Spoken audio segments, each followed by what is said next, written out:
Winds of Hope.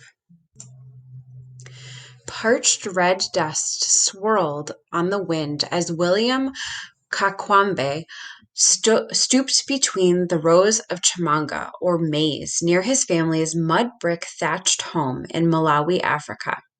As the searing sun scorched his back, the 14-year-old wrapped his hands around a withered stalk. Instead of being plump and green, the maize was dry and brittle. It had grown barely knee-high. The maize should have been up to his father's chest by this time, but the rains had not come to nourish it. The drought of 2001 dragged on and on. For many months, William's family had only enough maize for one meal each day, and then for just a small handful at night, and finally for only 4 mouthfuls. As they grew thinner and thinner, William feared they would die of starvation.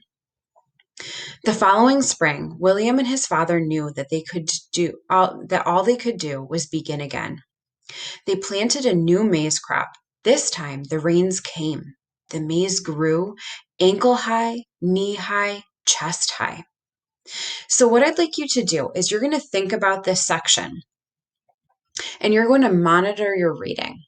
So do you understand the words that you were just reading? I know that when I think about, do I understand what this text was about? I have to ask myself, what is chamanga or maize? I'm not sure what that word means. So I really need to use some clues on the page to be able to figure out, what does that mean? What is his family trying to grow? So I'm going to look for some clues that I might find. I also want to know, why is it that it's so difficult to grow this maize or chamanga? So you're going to pause right here and you're going to take some notes on what you think you understand or what you think this section is mostly about.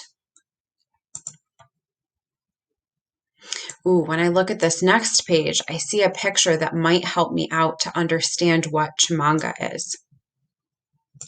William hoped that life would now return to normal. He'd worked hard to pass the exams to enter high school.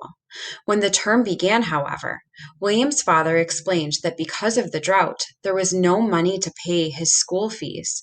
It appeared that William's education would end at 8th grade. Though he could not attend school, William still wanted to learn. He was curious about many things. He took apart radios, trying to discover how they made music. One day, turning a bicycle upside down and cranking the pedals by hand, he figured out that the dynamo that generated electricity for the headlight could be wired to power a radio instead. Some days, William visited the village library.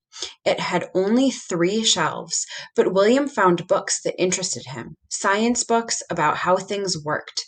One day, while looking for a dictionary on the bottom shelf, he found a book that he hadn't seen before pushed behind the others. It was an American school textbook called Using Energy. On the book's cover was a picture of rows of windmills, tall steel towers with blades spinning like giant fans. So now I need to stop and monitor and clarify again. I ask myself the question, do I understand what I just read? And what I'd like you to do is, on the next slide, you're going to put down some sticky notes of, what do you wonder about William's life? So I'm starting to wonder, where is he growing up? What kind of things is he experiencing? So I want you to think about the 2 pages that we've just read, and you're really going to think about, do you understand the story? Is there anything that you need to monitor and clarify? And what are some things that you're starting to wonder about? Especially thinking about the whole theme of our stories, inventors at work. What do you want to know next about William?